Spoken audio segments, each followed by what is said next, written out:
नमस्कार, स्वागत है आपका उत्तराखंड के इस बुलेटिन में। आपके साथ मैं हूं अंजलि भंडारी और रुक करेंगे इस बीच आ रही एक बड़ी खबर की ओर। बड़ी जानकारी आ रही है, वो आपको सबसे पहले बता दें। तो बता दें, देहरादून से बड़ी खबर। देहरादून से बड़ी खबर आ रही है, विधानसभा चुनाव के लिए काउंटिंग जारी है। ये इस वक्त की बड़ी खबर आपको बता दें। बद्रीनाथ और मंगलौर सीट पर फैसला जो है वो होगा। मतगणना के लिए आपको बता दें, दोनों विधानसभा में 14-14 टेबल लगाए गए हैं। तो 10 जुलाई को हुआ था मतदान। आज नतीजे जो हैं वो सबके सामने होंगे। सुरक्षा के मद्देनजर भारी पुलिस बल तैनात की गई है दोनों ही सीटों पर। कांग्रेस फिलहाल के लिए जो है वो आगे चल रही है, जो अभी तक अपडेट यहां पर निकलकर सामने आ रहा है। तो बड़ी खबर आपको यहां पर बता रहे हैं, बड़ी जानकारी आपको यहां पर दे रहे हैं।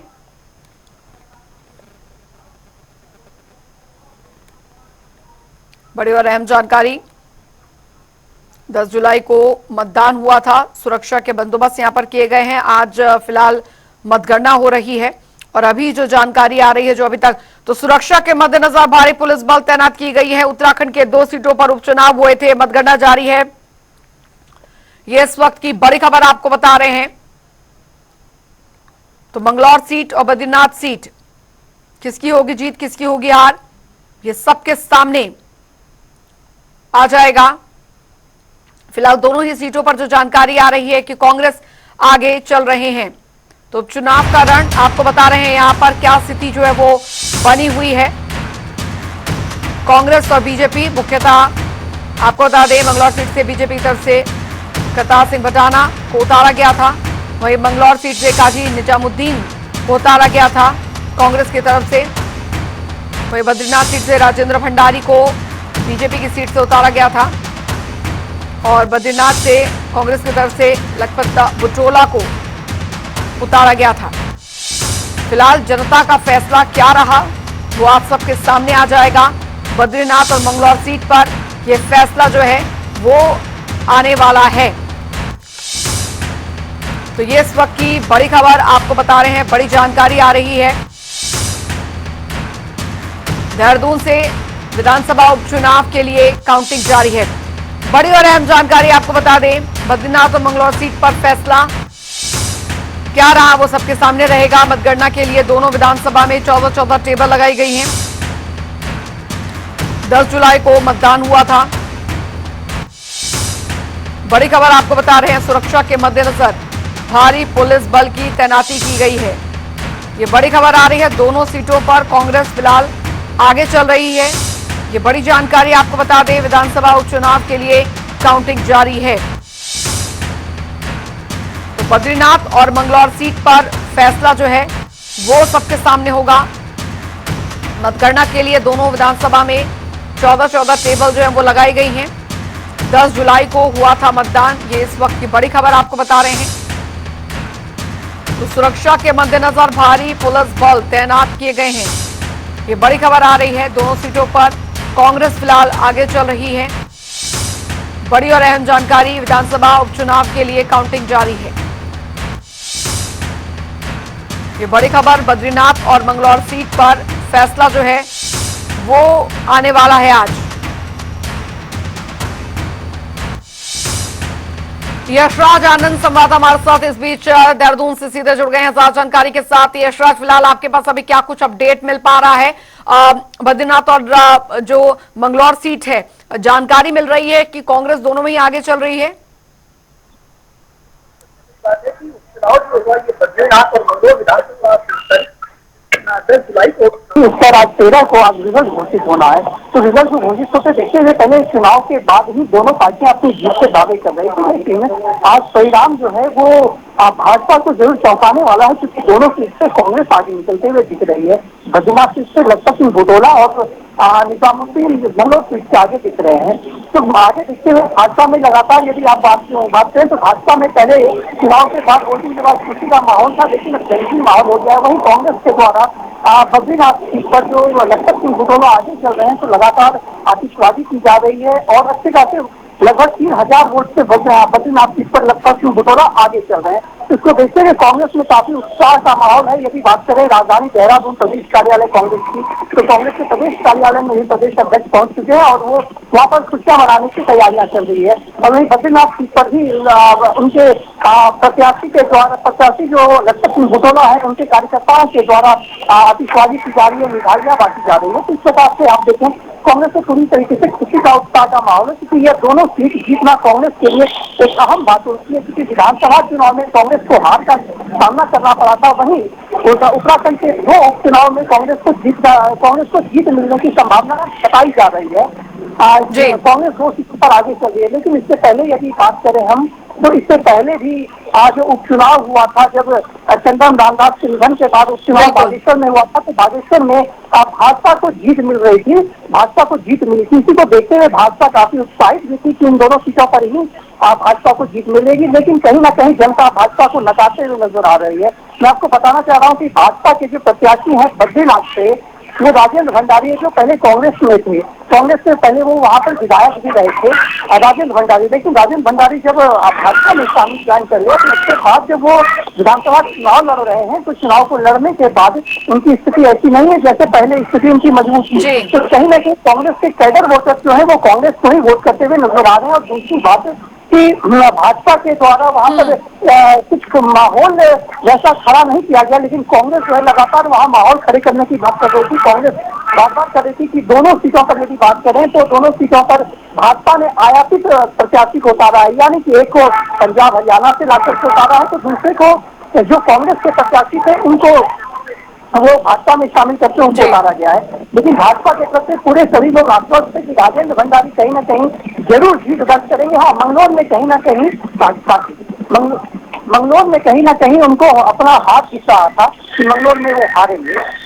लेकिन इसके बाद यदि बात करें तो मंगलौर की भी जैसी आ रही है रिपोर्ट, और जैसे कि बद्रीनाथ की रिपोर्ट आ रही है, तो भाजपा के लिए जरूर चौंकाने वाली बात है। बिल्कुल यशराज, लेकिन अब इस जो जनादेश यहाँ पर आएगा इन दोनों ही सीटों पर, उसके बाद प्रदेश के राजनीतिक समीकरण किस तरीके से बनते देखने को मिलेंगे? क्योंकि अगर बात इन दोनों ही सीटों की जाए तो बीजेपी ने या कांग्रेस ने पूरी ताकत यहाँ पर झोंक दी थी। खासकर बीजेपी की यहाँ पर बात की जाए तो मुख्यमंत्री खुद इसका नेतृत्व जो है वो संभाले हुए थे।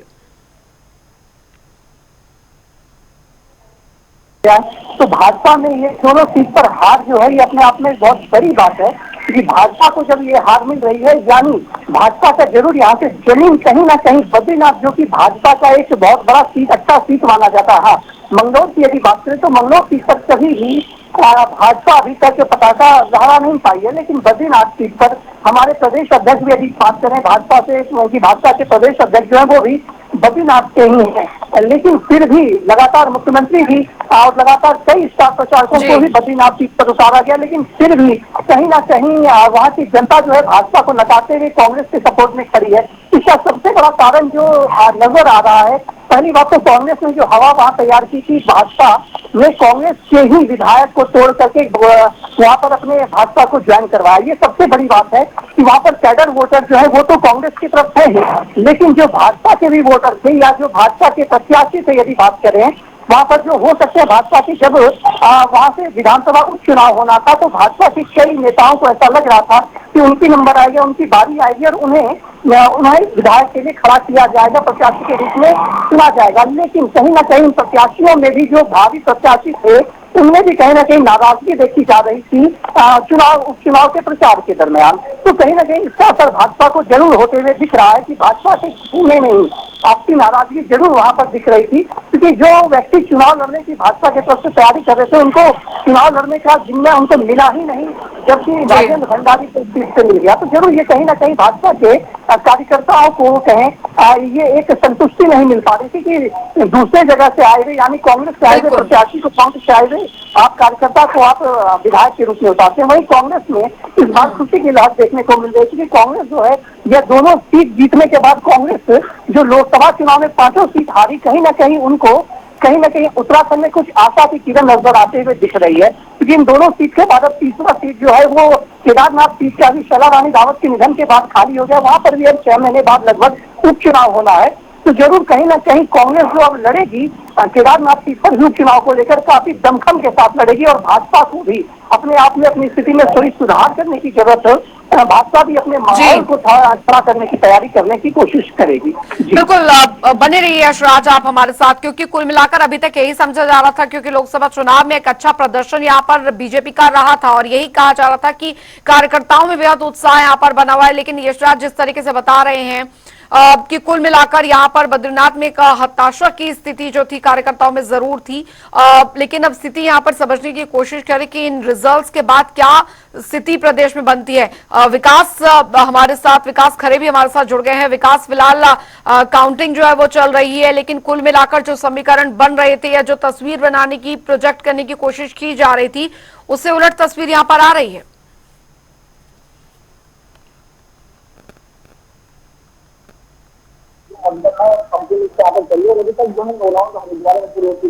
लेकिन लोगों राउंड में जो है जो बीजेपी के पंचायती बढ़ाना, उन्होंने जो 93 वोटों से यहाँ पर लीड पकड़ी है, कहीं फिलहाल वोटों यहाँ पर आगे चले और सुबह यहाँ पर जो 8 बजे से मतगणना शुरू हो गई थी और अब तक यहाँ पर 9 राउंड पूरे हो चुके हैं। तो कहीं ना कहीं भाजपा के समर्थक हैं, जो भाजपा के प्रत्याशी में फिलहाल लहर यहाँ पर दिख रही है और कहीं ना कहीं जो कांग्रेस जो 65 वोटों से यहाँ पर 8 राउंड आगे थे, लेकिन अभी लगभग 10 मिनट पहले यहाँ पर लोग राउंड में बीजेपी ने जो 93 वोटों से यहाँ पर बढ़त पकड़ी है। तो इसके लेकर तमाम जो कार्यकर्ता है यहाँ पर जो नारेबाजी कर रहे हैं, जिसके यहाँ पर पीछे जिसे यहाँ पर जाहिर होने लगी है, तो ऐसे में जो कांग्रेस के साथ सुरक्षा व्यवस्था यहाँ पर 400 सीधे अवजार फंसोगा, यहाँ पर 400 जो सुरक्षा व्यवस्था यहाँ पर इंतजाम के साथ है। और ऐसा में जो अगर हम बाहर की बात करें तो फिलहाल काफी देर यहाँ पर समर्थकों की हो चुकी है और कहीं ना कहीं जो जनता है वो जोड़ी बड़ी की ओर उठ रही है।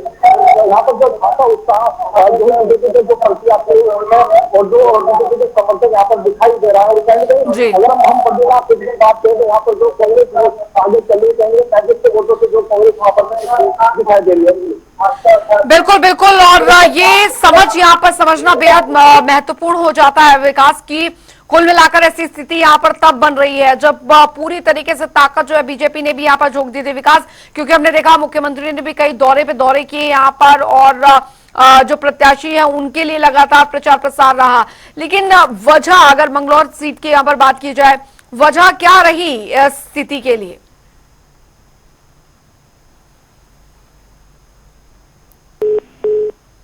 विकास जी, जो खबर मिली यहाँ पर आपको बताना चाहूंगा, फिलहाल जो कांग्रेस के प्रत्याशी काफी यहाँ पर जो फिलहाल बहुत वो 10वें राउंड यहाँ पर लड़की है, कहीं ना कहीं जो उनके समर्थक उनके यहाँ पर आपको नारेबाजी की जा रही है। तो अभी जो है यहाँ पर कहीं जो कांग्रेस के प्रत्याशी आ रहे हैं, फिलहाल अभी जो है 10वां राउंड यहाँ पर जो काफी निजामी जो है उनके द्वारा यहाँ पर खड़ा यहाँ पर जो चल रहे हैं। तो ऐसा जो लगातार जो है यहाँ पर जो है जो राउंड जो यहाँ पर चले कांग्रेस और बीजेपी यहाँ पर चले, तो ऐसा जो समर्थक के साथ जो प्रत्याशी लोग यहाँ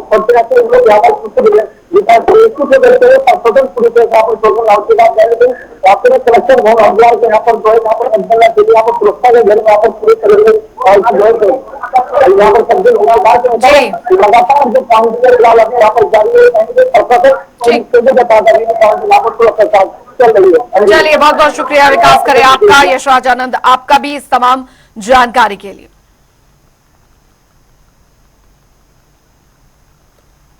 चलिए खबरों में आगे बढ़ेंगे। उधर लंबे इंतजार के बाद आखिरकार उत्तराखंड में यूनिफॉर्म सिविल कोड यानी कि यूसीसी की रिपोर्ट सार्वजनिक हो गई है और यूसीसी में कुल 392 अनुच्छेद हैं। यूसीसी रिपोर्ट को 4 खंडों में तैयार किया गया है। अब लोग यूसीसी पोर्टल पर जाकर इस रिपोर्ट को हिंदी और अंग्रेजी में पढ़ सकते हैं। देखिए रिपोर्ट।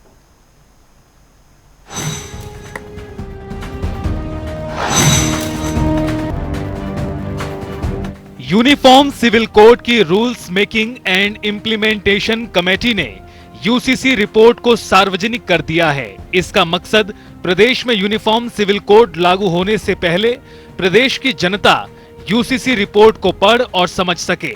यूसीसी रिपोर्ट 4 वॉल्यूम में तैयार की गई है। यूसीसी रिपोर्ट हुई सार्वजनिक।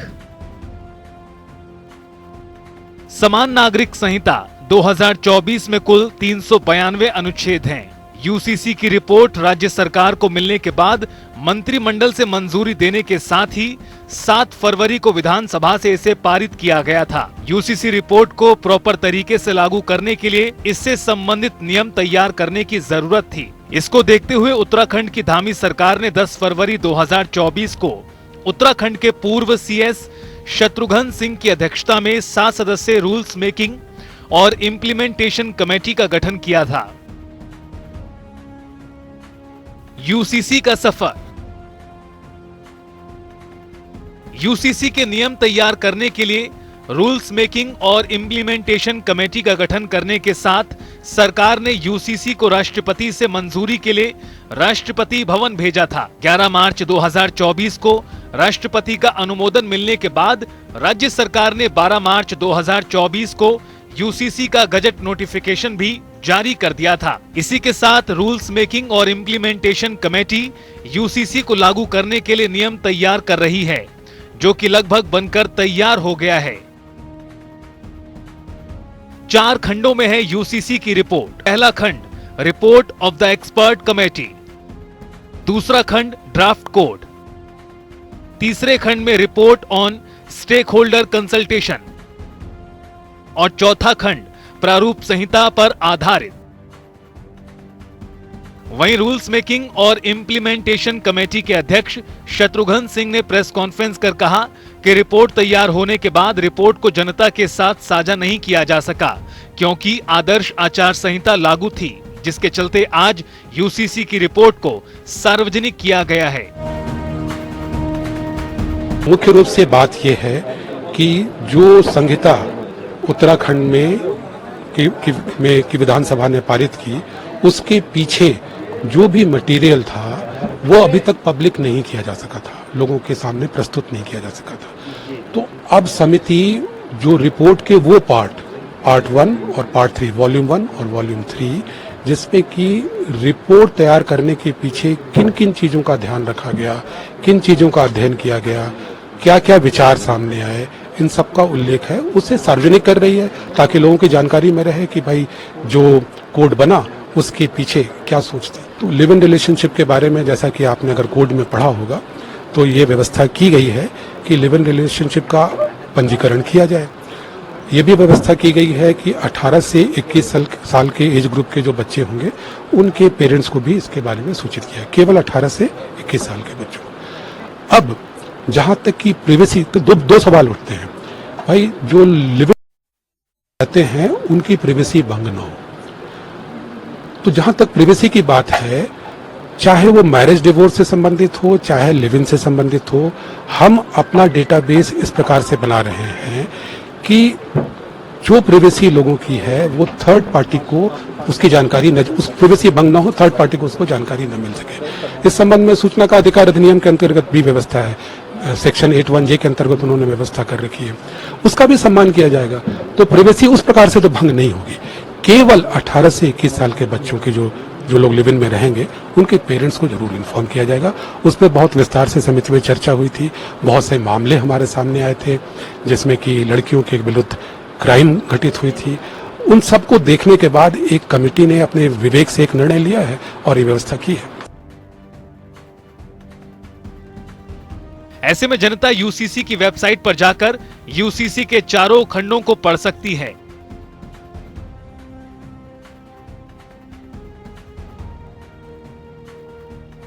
यूसीसी लागू होने से समाज में बाल विवाह, बहु विवाह, तलाक जैसी सामाजिक कुरीतियों और कुप्रथाओं पर लगाम लगेगी। किसी भी धर्म की संस्कृति, मान्यता और रीति रिवाज इस कानून प्रभावित नहीं होंगे। बाल और महिला अधिकारों की सुरक्षा करेगा यूसीसी। विवाह का पंजीकरण होगा अनिवार्य। पंजीकरण नहीं होने पर सरकारी सुविधाओं का लाभ नहीं मिलेगा। पति पत्नी के जीवित रहते दूसरा विवाह करना होगा प्रतिबंधित। सभी धर्मों में विवाह की न्यूनतम उम्र लड़कों के लिए 21 साल और लड़कियों के लिए 18 साल निर्धारित। वैवाहिक दंपत्ति में यदि कोई एक व्यक्ति बिना दूसरे व्यक्ति की सहमति के अपना धर्म परिवर्तन करता है तो दूसरे व्यक्ति को उस व्यक्ति से तलाक लेने और गुजारा भत्ता लेने का होगा अधिकार। पति पत्नी के तलाक या घरेलू झगड़े के समय 5 साल तक के बच्चे की कस्टडी बच्चे के माता पिता के पास ही रहेगी। सभी धर्मों में पति पत्नी को तलाक लेने का समान अधिकार होगा। सभी धर्म समुदायों में सभी वर्गों के लिए बेटा बेटी को संपत्ति में समान अधिकार। मुस्लिम समुदाय में प्रचलित हलाला और इद्दत की प्रथा पर रोक लगेगी। संपत्ति में अधिकार के लिए जायज और नाजायज बच्चों में कोई भेद नहीं होगा। नाजायज बच्चों को भी उस दंपति की जैविक संतान माना जाएगा। किसी व्यक्ति की मृत्यु के बाद उसकी संपत्ति में उसकी पत्नी और बच्चों को समान अधिकार मिलेगा। किसी महिला के गर्भ में पल रहे बच्चे के संपत्ति में अधिकार को संरक्षित किया जाएगा। लिव इन रिलेशनशिप के लिए पंजीकरण अनिवार्य होगा। लिव इन के दौरान पैदा हुए बच्चे को उस युगल का जायज बच्चा ही माना जाएगा। उस बच्चे को जैविक संतान की तरह सभी अधिकार प्राप्त होंगे। यूसीसी का मसौदा तैयार करने के लिए रिटायर्ड न्यायाधीश रंजना देसाई की अध्यक्षता में 5 सदस्यीय विशेषज्ञ समिति का गठन किया गया था। ऐसे में विशेषज्ञ समिति की ओर से राज्य सरकार को यूसीसी रिपोर्ट सौंपे जाने के बाद से ही लोग रिपोर्ट के लिए क्वेरी कर रहे थे।